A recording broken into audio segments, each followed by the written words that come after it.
ఏ శుభకార్యానికైనా శుభారంభం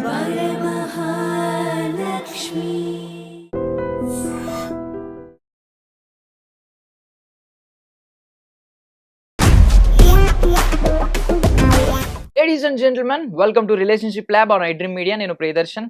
నాతో పాటు ఉన్నారు relationship coach and emotional intelligence expert Ganesh Mandadi garu. మాట్లాడదాం. సార్ నమస్తే. నమస్కారం అండి. బాగున్నారా సార్? చాలా బాగున్నాను. సో ఒక ఇంపార్టెంట్ టాపిక్ అండి. సో బేసికల్లీ మన సంస్కృతి సాంప్రదాయాలు, మన రూట్స్ ఏం చెప్తున్నాయంటే అత్తగారికి కోడలు ఒక కొత్త కూతురులాగా. సో వాళ్ళిద్దరు సంబంధం ఎలా ఉండాలంటే ఒక తల్లి కూతురులా ఉండాలని చెప్తూ ఉంటారు.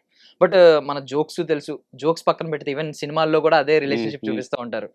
అసలు గుడ్ టర్మ్స్ అనేవి ఉండవు వాళ్ళిద్దరి మధ్య. ఎందుకంటారు? రీజన్ ఏంటి? చాలా వండర్ఫుల్ క్వశ్చన్ అండి, అండ్ మోస్ట్ రిలవెంట్ క్వశ్చన్. ఏంటంటే అత్తగారు ఒక దేవతలాగా ఉన్నా కోడలికి కొంచెం విలన్ లాగా కనపడుతుంది. అలాగే కోడలు ఎంత బాగున్నా, ఈవెన్ దేవత లాంటి కోడలు వచ్చినా అత్తకి ఏదో లోటు ఒక చిన్న విలన్ లాగానే కనపడుతుంది. సో ఎంత మంచి అత్తయ్య దొరికినా అమ్మతో ఈక్వల్గా చూడలేరు, అమ్మలా యాక్సెప్ట్ చేయలేరు. అలాగే అత్తలు కూడా కోడళ్ళని ఎంత మంచి కోడలు వచ్చినా, ఎంత బాగా చేసినా తన కూతుర్ని చూసినట్టు చూడలేరు, కొంచెం గ్యాప్స్ ఉంటాయి. సో ఈ అత్త కోడళ్ళది అనేది కాన్ఫ్లిక్ట్ అనేది అది ఈగోనో లేకుంటే వేరే వేరే రీజన్స్ కాదండి. సైకలాజికల్గా ఒక 5-6 చాలా పవర్ఫుల్ రీజన్స్ ఉన్నాయి ఎందుకు అత్త కోడళ్ళకు పడదు, ఎప్పుడు ఎందుకు ఈ రైవల్రీ ఉంటుంది. ఇది ఇప్పటిది కాదు, ఇది ఎప్పటి నుంచో తరతరాలుగా వస్తూనే ఉంది. కొన్ని వేల సంవత్సరాల నుంచి అలాగే ఉంది, ఇంకా ఫ్యూచర్లో కూడా అలాగే ఉంటుంది 100 సంవత్సరాల తర్వాత కూడా. అందుకే మీరు చూడండి అత్త కోడళ్ళ పైన సాస్ బాహు సీరియల్స్ ఎన్ని తీసారు ఆడుతూనే ఉంటాయి, సంవత్సరాల పోను ఆడుతూనే ఉంటాయి. పాన్ ఇండియాలోనే కాదు, ప్రతి రీజనల్ లాంగ్వేజ్లో కూడా, తెలుగులో కూడా చూడండి సీరియల్స్, బాలీవుడ్ సినిమాలు, మన తెలుగు సినిమాలు ఏది తీసినా ఈ సెంటిమెంట్ అలాగే ఉంటుంది, అది కంటిన్యూ అవుతూనే ఉంటుంది. సో ఇక్కడ ఈ పర్టికులర్ వీడియో చాలా ఇంపార్టెంట్ అత్తలకి కోడళ్ళకి, ఈవెన్ భర్తలకి కూడా, అందరికీ చెప్పాలంటే పెళ్లి చేసుకోబోయే వాళ్ళకి ఇది ఫ్యామిలీ, అందులో ఫ్యామిలీ మెంబర్స్ అందరు కూడా చాలా ఇంపార్టెంట్. ఎందుకంటే ఇక్కడ అత్తన్నో కోడలనో ఎవరినో ఒకరిని విలనిజం చేయడము, విలన్గా చూడడము, పోర్ట్రే చేయడము, ఇద్దరిని విలన్గా చూపించడం అనేది ఆనవాయితీగా అయిపోయింది. అది అన్ఫార్చునేట్గా అక్కడ వాళ్ళ తప్పు కాదండి.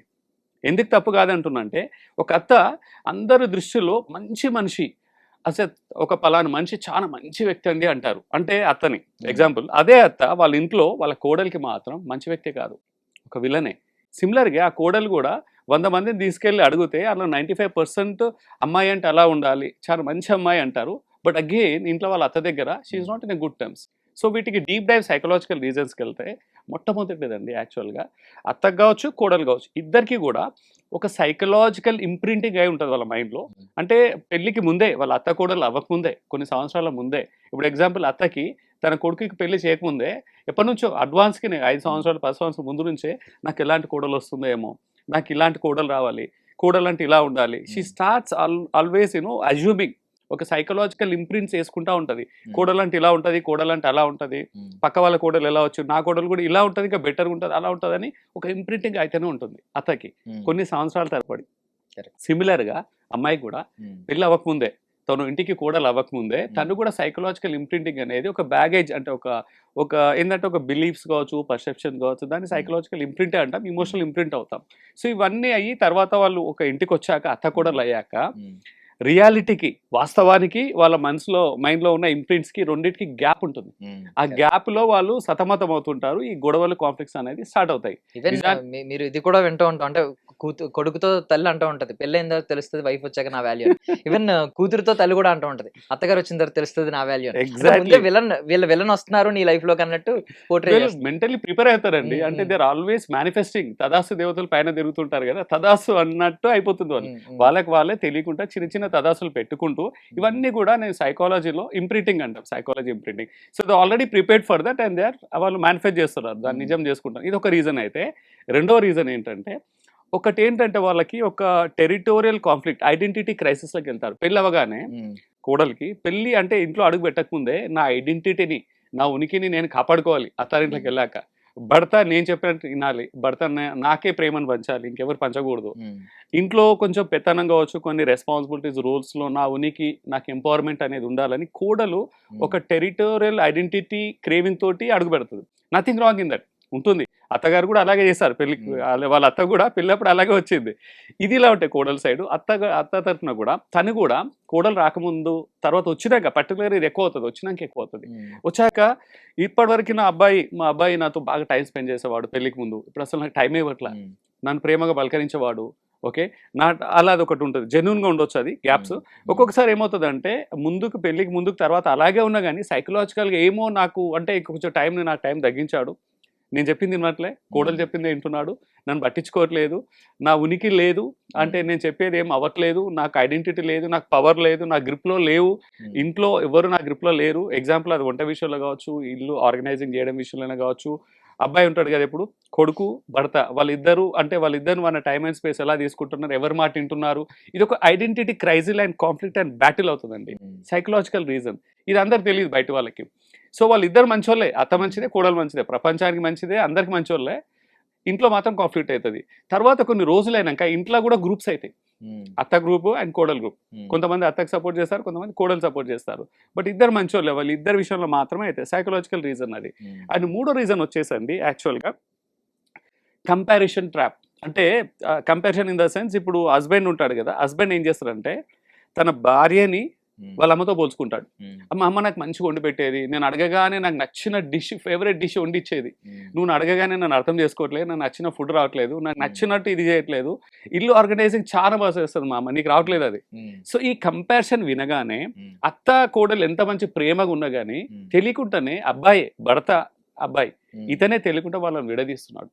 పాపము అబ్బాయికి తెలియదు విడదీస్తున్నాడు అని, ఇద్దరి మధ్యలో సైకలాజికల్ కాన్ఫ్లిక్ట్ క్రియేట్ చేస్తున్నాడు, ఒక మెంటల్గా కాన్ఫ్లిక్ట్ అనేది ఒక బ్యారియర్ గోడ కడుతున్నాడు అని అబ్బాయి కూడా తెలియదు. అంటే డెప్త్గా ఆలోచించాడు, స్పోర్టివ్గా అన్నా సరే, బట్ అది సీరియస్గా అయిపోతుంది, తెలియకుండానే అత్త మనసులో అండ్ కోడల మనసులో అది అవుతుంది. అలాగే కోడలు ఏం చేస్తుందంటే సిమిలర్గా సేమ్ టర్మ్స్ అత్తని వాళ్ళ అమ్మతో పోల్చుకుంటుంది. ఇప్పుడు ఎగ్జాంపుల్ ఏదైనా ఒకటి ఇబ్బంది వచ్చింది అనుకో, ఇమోషనల్గా డౌన్ ఉందనుకో, అప్పుడు ఇప్పుడు తల్లి కూతుర్ల బంధం వేరే. అదేంటంటే కూతురు కొడుకు ఎవరైనా సరే వాళ్ళు ఎలాగున్నా పేరెంట్స్ యాక్సెప్ట్ చేస్తారు, ఎక్స్క్యూజెస్ ఇస్తారు, ఏదైనా చిన్న చిన్న తప్పులు చేసినా పెద్ద మనసుతో ఇగ్నోర్ చేస్తారు. సో కాకి పిల్ల కాకి ముద్ద అన్నట్టు పిల్లలు ఎప్పుడైనా వాళ్ళను యాక్సెప్ట్ చేస్తారు యాజ్ ఇట్ ఈస్గా, లేజీగా ఉన్నా, ఓసారి పని చేయకున్నా, కొంచెం ఎక్స్ట్రా కంఫర్ట్ అవన్నీ ఉంటాయి. అలాంటి కంఫర్ట్ కోడలు అత్త దగ్గర ఎక్స్పెక్ట్ చేస్తుంది. సో అత్త కూడా అలాగే అమ్మలాగే ఉండాలని ట్రై చేస్తుంది, కానీ సొసైటల్ కండిషనింగ్, ఆ సిచ్యువేషన్స్ కావచ్చు, తను ఒక బౌండరీస్ టెరిటరీ, అది ఆ క్రైసిస్ అనుకున్నాగా, ఇది సైకలాజికల్ ఇంప్రింట్, ఇవన్నీ ఫ్యాక్టర్స్ కూడా అమ్మలాగా రిసీవ్ చేసుకోవడం కానీ యాక్సెప్ట్ చేయడం కానీ కొంచెం లోపం ఉండొచ్చు. ఆ లోపం వచ్చేసరికి కంపారిజన్, మా అమ్మ చాలా బాగా చూసుకుంటారు, ఎంతైనా అత్తనే అమ్మనే, ఇది అమ్మాయికి ఉంటుంది, తర్వాత అబ్బాయి కూడా ఉంటుంది. సో ఇది కూడా ఒక కంపారిజన్ ట్రాప్ ఉంది. అండ్ నాలుగోది వచ్చేసి అదేంటంటే ఇమోషనల్ డిస్కనెక్ట్ అవుతారు ఇద్దరు అత్త కోడలు, జనరేషనల్ గ్యాప్ ఉంటుంది ఇద్దరికి. ఎందుకంటే ఎంత తక్కువ అన్న ఒక 20 నుంచి 25 సంవత్సరాలు, ఇప్పుడు ఈ జనరేషన్లో అయితే 25 to 30 years గ్యాప్ ఉంటుంది అత్తకి కోడలికి. నో జస్ట్ ఇమాజిన్, ఒక టీనేజ్ పిల్లల్ని సొంత పేరెంట్సే ప్రాపర్గా హ్యాండిల్ చేయలేరు. ఎందుకంటే ప్రాబ్లం టీనేజ్ పిల్లలది కాదు, పేరెంట్స్ కాదు, ఇద్దరు వేరే జనరేషన్లో పెరిగారు. ఇప్పుడేమో టెక్నాలజీ చూస్తూ, అంటే ఇప్పుడున్న పరిస్థితులు, అప్బ్రింగింగ్, వీళ్ళ మైండ్ సెట్ వేరు ఉంటుంది. ఒక 20 సంవత్సరాలు 30 సంవత్సరాల కిందట ఉన్న వాళ్ళ మైండ్ సెట్ వేరే. ఇద్దరు మంచోళ్ళే, ఇద్దరు ఇంటెన్షన్ బాగానే ఉంది, కానీ కంపాటబిలిటీ ఉండదు ఇమోషనల్గా. ఎందుకంటే వాళ్ళ వే ఆఫ్ థింకింగ్, వీళ్ళ వే ఆఫ్ థింకింగ్ డిఫరెంట్గా ఉంటుంది. సో అత్త కోడల మధ్య కమ్యూనికేషన్ కాన్ఫ్లిక్ట్ అవుతుంది, పర్టికులర్గా ఇమోషనల్ కాన్ఫ్లిక్ట్. తినేమో కొత్త తరం వాళ్ళు, ఇప్పుడు ఎగ్జాంపుల్ పాత సాంప్రదాయాలు కావచ్చు, పాత అనట్లేదు, అప్పటి సాంప్రదాయాలు ఎప్పుడు పాత సాంప్రదాయాలు, it will remain for ever, అది పక్కన పెడదాము. తను చేసిన ఏంటంటే అప్పట్లో ఉన్న కొన్ని సాంప్రదాయాలు, అవి వాళ్ళు చిన్నప్పుడు పెరిగి పెద్దగయ్యాక తన ఇంటికి కోడలు అయ్యాక చేసినవి అత్త ఎక్స్పెక్ట్ చేస్తుంది కోడల దగ్గర చేయడానికి. సో తను కోడలు ఏం చేస్తుంది, ఇప్పుడున్న అంటే మోడర్న్ లైఫ్ ఎలా ఉంది, మోడర్న్ లైఫ్ కనుగొని తను చేస్తుంది, తెలియకుండానే ఒక కాన్ఫ్లిక్ట్ అవుతుంది. ఏదైనా ఒక మెసేజ్ ఇద్దరి మధ్యలో కమ్యూనికేట్ చేయాలంటే ఇద్దరు పర్సెప్షన్ వేరు ఉంటుంది. తనేమో యాపిల్ ఊహించుకుంటుంది, తనేమో ఆరెంజ్ ఊహించుకుంటుంది. ఇద్దరు కూడా ఒక పండు అనుకుంటారు, కానీ పండులు మాత్రం వాళ్ళ మైండ్లో మాత్రం వేరే ఉంటాయి. తను చెప్పాల్సింది ఒకటి, తను చెప్పాల్సింది ఒకటి. సో ఇద్దరు కనెక్ట్ అవ్వదు. సో ఇక్కడ జనరేషనల్ గ్యాప్తో ఇమోషనల్గా డిస్కనెక్ట్ అవుతారు. ఇంకొక స్ట్రాంగ్ రీజన్, పవర్ఫుల్ రీజన్ ఏంటంటే థర్డ్ పార్టీ ఇన్వాల్వ్మెంట్. అత్త కోడల మధ్యలో మూడో వ్యక్తికి చోటు దొరికినప్పుడు వాళ్ళ ఇద్దరి మధ్యలో ఇంకా అదేంటంటే కురుక్షేత్రం అయిపోతుంది. చిన్న వ్యక్తి ఈ డాటర్ వాళ్ళ మదర్ అవ్వచ్చు, లేదంటే ఎగ్జాక్ట్లీ. ఇప్పుడు థర్డ్ పార్టీ అనగానే ఫస్ట్ అండ్ మోస్ట్ ఇంపార్టెంట్ ఏంటంటే పిల్ల తల్లిదండ్రులు, కోడలికి అమ్మ నాన్న ఉంటారు కదా. అన్ఫార్చునేట్లీ దురదృష్టం ఏంటంటే అండి, ఇప్పుడు అమ్మాయి తల్లిదండ్రులకి అబ్బాయి తల్లిదండ్రులకు పడలేదనుకో, వాళ్ళిద్దరు పడలేదనుకో, అది కాస్త తెచ్చి వీళ్ళని ఎత్తి మీద వేసేస్తారు. అంటే వాళ్ళ గ్రెడ్జెస్ కావచ్చు, వాళ్ళ కోపం కావచ్చు, వాళ్ళది ఎనీ స్కోర్ సెటిలింగ్ అంటాం మనం సింపుల్ గా, అది కాస్త కోడల ద్వారా వాళ్ళ కూతురు ద్వారా నెరవేర్చుకుంటారు. సో ఇక్కడ ఏమవుతుందంటే అమ్మాయి తల్లిదండ్రులు ప్లస్ అబ్బాయి తల్లిదండ్రులు వాళ్ళిద్దరికి ఒకరికొకరు పడకున్నా, లేదా వాళ్ళిద్దరు మంచిగా ఉన్నా న్యూట్రల్గా ఉన్నా అనుకుందాం, న్యూట్రల్గా ఉన్నా కానీ అబ్బాయి తల్లిదండ్రులు అబ్బాయికి చెప్తుంటారే నువ్వు కంట్రోల్లో పెట్టుకోవాలరా, నువ్వు ఇలా ఉండాలి అలా ఉండాలి, ఇగో మీ అంటే మీ మామ మీ అత్త ఇలా చేస్తున్నారు అలా చేస్తున్నారు అనేది అతనికి కొంచెం బ్రెయిన్ వాష్ లాగానో తెలియకుండానే సటిల్ లెవెల్లో వాళ్ళని ఒక ఏంటంటే ఒక సైడ్కి తీసుకెళ్తారు, ఒక ఇంప్రెషన్ క్రియేట్ చేస్తారు. సిమిలర్గా కోడలి పేరెంట్స్ కూడా, అమ్మాయి పేరెంట్స్ కూడా వాళ్ళు కూడా ఏంటంటే వాళ్ళ ఉనికిని చాటుకోవడానికి, అంటే వాళ్ళ బిలీఫ్స్ వాళ్ళ భయాలని చెప్పాలంటే వాళ్ళ ఇన్సెక్యూరిటీ ఫీలింగ్స్ తోటి వాళ్ళ భయాలను కాపాడుకోవడానికి తన కూతుర్ని ఒక బ్రెయిన్ ఒక ఐడెంటిటీ క్రియేట్ చేసి ఒక పర్సెప్షన్ వాళ్ళ ముందు పెట్టేసేసరికి ఆ కాన్ఫ్లిక్ట్స్ ఎక్కువైతాయి. ఇది పక్కన పెడదాం, ఇది ఒకటైతే అత్త కోడల మధ్యలో నేబర్స్ ఇన్వాల్వ్మెంట్ కూడా చాలా ఉంటుందండి. నేబర్స్ కంపారిజన్ ఉంటుంది పక్కన. అత్త ఏం చేస్తుంది, ఇంటి పక్కన కోడలు ఎలా ఉంది అక్కడ చూడాలి, కోడలు పొద్దున లేసింది తలస్నానం చేసుకొని ఇంట్లో పని చేసేది ముగ్గులు వేసింది, ఇలా చిన్న చిన్న కంపారిజన్ చెప్పలేము. అలాగే ఆ కోడలు కూడా వాళ్ళ అత్తయ్య చూడు ఎంత బాగా చూసుకుంటుంది, ఫుల్ సపోర్ట్ ఉంది, మోడర్న్ లైఫ్ స్టైల్కి అనుగుణంగా ఉంది, సపోర్ట్ చేస్తుంది. నువ్వు ఇంకా పాత చింతకాయలాగా పచ్చడిలాగా నువ్వు అలాగే ఉన్నావు, ఆ పద్ధతులు అవి ఇవి అనేసి తెలియకుండానే ఇద్దరి మధ్యలో ఎలాంటి ఫీలింగ్స్ వస్తాయి. నేను ఎవరిని తప్పు పట్టట్లేదు, ఎవరి ఉనికి వాళ్ళదే, ఎవరి బిలీఫ్స్ వాళ్ళే, నమ్మకాలు వాళ్ళే, కానీ ఇది థర్డ్ పార్టీ వాళ్ళది, బయట వాళ్ళతో పోల్చుకోవడం వల్ల ఇదే వస్తుంది. అదే కాకుండా సోషల్ మీడియా ఆల్సో బిగ్గెస్ట్ ఇది కంపారిజన్. ఇప్పుడు నేబర్స్ తగ్గిపోయారు బాగా, ఎవరు మాట్లాడుకోవట్లేదు. సోషల్ మీడియాలో ఒక అత్తల గ్రూప్ ఉంటుంది, ఒక కోడల గ్రూప్ ఉంటుంది. అంటే గ్రూప్స్ అని కాదు, ఆ ఫీడ్ల అల్గారిథం ఒకటి ఏంటంటే సఫరింగ్ అత్తయ్యలు ఉన్నారనుకో, వాళ్ళది ఒకటి 2 రీళ్లు లైక్ కొట్టావనుకో మొత్తం డంప్ అయిపోతుంది, బ్రెయిన్ వాష్ అయిపోతుంది. నిజాలకు అతీతంగా వాస్తవాలకు ఎలాంటి సంబంధం లేకుండా కంప్లీట్ బ్రెయిన్ వాష్ అవుతుంది. కోడలు కూడా కొన్ని వీడియోస్ చూస్తుంది అనుకో, అత్త ద్వారా బాగా సఫర్ అవుతున్నారు అది దాన్ని algorithm will push it. So ఇద్దరు కూడా తెలియకుండానే దాంట్లో మభ్యపడిపోయినట్టు దాంట్లో తెలియకుండానే వాళ్ళు మునిగిపోతారు. దాంట్లో ఒక మబ్బులో వాళ్ళు మునిగిపోతారు, తెలియదు. సో ఇక్కడ ఏంటంటే అవేర్నెస్ లోపం అవుతుంది. ఇవన్నీ సైకలాజికల్ రీజన్స్తో ఎంత మంచి అత్తయ్య అయినా, ఒక ఇండివిజువల్ ఒక వ్యక్తిగతంగా తను ఎంత మంచిగున్నా, కోడలు ఎంత మంచిగున్నా, ఈ కాన్ఫ్లిక్ట్స్ అనేది అవుతూనే ఉన్నాయి. సో అత్తలకి, కోడళ్ళకి, ఈవెన్ భర్తలకి అందరికి చెప్పిన మెసేజ్ ఏంటంటే ఇన్లాస్ని ఇన్ లవ్గా చూడండి. మీరు ఇన్లాస్ అనేది ఉంది కదా, ఇన్లాస్ అనగానే ఒక నెగిటివ్ అయిపోయింది, ఇన్ ఐఫన్ లాస్ ఉంటుంది కదా, ఇన్ లవ్తో చూడండి. అంతేకాకుండా ఇప్పుడు ఏంటంటే అమ్మకి నాన్నకి కొంచెం ప్రిఫరెన్స్ ఉంటుంది. నాన్నకు ప్రేమతో సీన్ వచ్చింది, అమ్మకు ప్రేమతో ఉంటుంది. అలాగే అత్తకు ప్రేమతో అనే ఒక స్పోర్టినెస్ తో ముందుకెళ్ళాలి, అలాగే కోడలికి ప్రేమతో అనే స్పోర్టినెస్ తో ముందుకెళ్ళాలి. ఎక్కడైనా అత్త కోడళ్ళు ఇద్దరు మంచిగా అంటే ఇద్దరి మధ్యలో మంచి టర్మ్స్ ఉంటే, ఇద్దరి మధ్యలో మంచి సఖ్యత, సంతోషంగా వాళ్ళు కనెక్ట్ అయి ఉంటే, వాళ్ళిద్దరి మధ్య రిలేషనే కాదు వాళ్ళ ఎంటైర్ కుటుంబ సభ్యులందరికీ కూడా సంతోషం ఉంటుంది. వాళ్ళ ఇంట్లో ప్రాస్పరిటీ అన్ని గ్రో అవుతాయండి. జస్ట్ వాళ్ళు ఏంటంటే అవేర్నెస్ బిల్డ్ చేసుకోవాలి.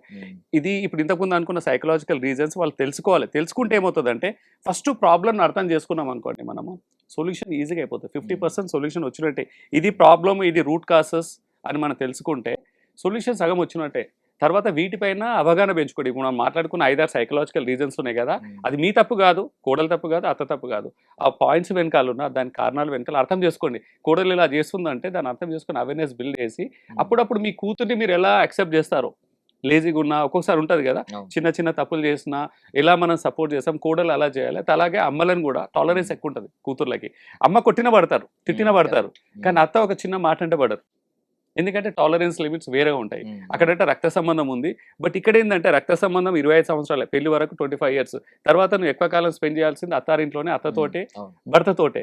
సో ఆ టాలరెన్స్ లిమిట్స్ని ఇక్కడ కూడా యాక్సెప్ట్ చేస్తే, సో ఇన్లాస్ బదులు ఇన్ లవ్ అని చెప్పి అత్తకు ప్రేమతో అన్నట్టు ఒక స్పోర్టీనెస్తో నువ్వు అమ్మలాగా యాక్సెప్ట్ చేసినప్పుడు, కోడలు అత్తని అమ్మలాగా యాక్సెప్ట్ చేసినప్పుడు, అలాగే అత్త కూతురులాగా కోడలు యాక్సెప్ట్ చేసినప్పుడు దట్ ఫ్యామిలీ విల్ ఫ్లరిష్ అండి. చాలా వరకు తగ్గుతాయి. 100% కాన్ఫ్లిక్ట్స్ ఉండదు. కాన్ఫ్లిక్ట్స్ ఎలాగో it's a part of our process, it's a learning process. గొడవలు రావడం అనేది కామనే భార్య భర్తల మధ్యలో, అత్త కోడల మధ్యలో. బట్ అదేంటంటే వాళ్ళని విడదీయదు, మధ్యలో గోడలు రాకూడదు, బ్రిడ్జ్ ఉండాలి, ప్రాస్పర్ అవ్వాలి. అది చేయాల్సిందండి. ఇప్పుడు మోడర్న్ లైఫ్లో ఇంకా ఛాలెంజెస్ ఎక్కువ ఉన్నాయి. టెక్నాలజీ కావచ్చు, సోషల్ మీడియా కంపారిజన్ కావచ్చు, lot of other things and drastic changes వస్తున్నాయి. ఏంటంటే లైఫ్ స్టైల్లో కావచ్చు, ఓవరాల్గా అన్నిట్లలో చెప్పాలంటే. ఈవెన్ మన స్పిరిచువాలిటీలో కూడా 20 సంవత్సరాల కింద పూజలు వేరే ఉండే, పండగలు వేరే రకంగా చేసేవాళ్ళు. ఇప్పుడు హంగు హార్బాటం అన్నీ ఉన్నాయి ఇప్పుడు మనకు. ఇవన్నీ చేసి మళ్ళీ బేసిక్గా సంతృప్తి కానీ, ఆ కనెక్షన్ కానీ, ఆ స్పార్క్ కానీ మిస్ అవుతుంది. ఏదో వెళ్తితనం. అప్పుడు ఏం లేకుండా చిన్న దీపారాధన చేసి అది చేసినా కానీ సంతోషంగా ఉండేది పండగలాగా. ఇప్పుడు అన్ని హంగు హార్బాటలతో కూడా గ్యాప్స్ వస్తున్నాయి because of this unwanted comparison traps కావచ్చు, ఇవన్నిటితోటి. నైస్. ఒక ఫ్యాక్ట్ అయితే మంచి ఫ్యాక్ట్ చెప్పారు. అంటే మదర్తో కలిసి ఉండేది పెళ్లి వరకే, తర్వాత Exactly. జీవితాంతం ఎన్నాళ్ళు బ్రతుకుంటే ఇద్దరులో ఎవరు ఎన్నాళ్ళు బ్రతుకుంటే అన్నాళ్ళు కలిసి ఉండేది అత్తగారితో. కరెక్ట్. ఈ ఫ్యాక్ట్ గుర్తుపెట్టుకుంటే లాంగెస్ట్ వాళ్ళు- జర్నీ అనేది మీరు అత్తారింట్లోనే చేస్తారు, భర్తతోనే చేస్తారు, అత్తయ్యతోటే చేస్తారు. అలాంటప్పుడు marriages are made in heaven అంటాం. వై డోంట్ యూ మేక్ ఇక్కడే హెవెన్ ఎందుకు చేయకూడదు? మనం ఇంటిని నరకం ఎందుకు చేసుకుంటాం? పెళ్ళిళ్ళు హెవెన్ లో స్వర్గంలో నిర్ధారించినప్పుడు ఇంటిని కూడా ఒక స్వర్గంలా చూసుకోవాలి మనం. Correct. Wonderful. Thank you sir, thank you so much for your valuable time. And for more videos, Please subscribe to iDream. Please subscribe to iDream. Please subscribe iDream. And please subscribe to iDream. For more videos, subscribe to iDream. please like, share, and subscribe to the channel. Congratulations, iDream. Subscribe to iDream. Subscribe to iDream. So subscribe to iDream Media. iDream ki iDream team andarki huge congratulations. Please subscribe iDream Media. Please subscribe to iDream. Subscribe iDream. Please subscribe to iDream. iDream అంటే నా కళల ఛానల్ను subscribe చేసుకున్నారు, నోరు తిరుగుతలేదు. మీరైతే గంట గుర్తు కొట్టండి. For more such videos, please subscribe to iDream. Subscribe to iDream. Please subscribe to iDream. Please subscribe iDream Media. Please do subscribe to iDream. Please subscribe to iDream Media. For best entertainment and information, please subscribe iDream. And don't forget to subscribe to iDream.